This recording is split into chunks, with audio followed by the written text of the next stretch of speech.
Hey everyone, welcome back to my new video.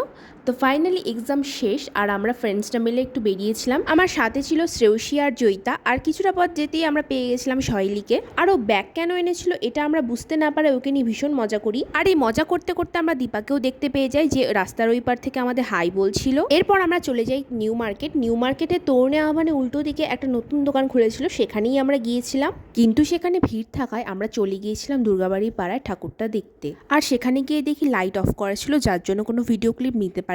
আর এরই মধ্যে সেই সার্বজনীন ঘটনাটা ঘটে যায়, মানে জুতো দিয়ে পা কেটে গিয়েছিল জয়িতার, যার জন্য আমরা ব্যান্ডেজ কিনে এনে ওকে দিয়েছিলাম। এরপর আমরা সবাই মিলে একটু ছবি তুলছিলাম, আর এগুলো করতে করতেই হয়ে গেছিল অনেকটা দেরি। তাই আমরা আর বেশি দেরি না করে সেই দোকানে চলে এসেছিলাম। আর আমরা অর্ডার দিয়েছিলাম গন্ধরাজ চিকেন মোমো আর ফিশ ফিঙ্গার। এরই মধ্যে সুলেখাও চলে এসেছিল ওর চুলগুলো স্মুথনিং করিয়ে, যেটা আমাদেরও দেখাচ্ছিল।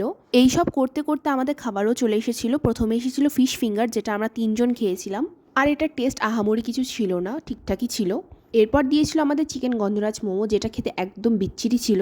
তো আর কি করার, সেখানে খেয়ে তো আমাদের কারোরই ভালো লাগেনি, তাই আর সেরকম কিছু ট্রাইও করিনি, বিল দিয়ে চলে এসেছিলাম। তো আজকের মতো এতটাই। ভালো লাগলে লাইক কমেন্ট শেয়ার করে দিও।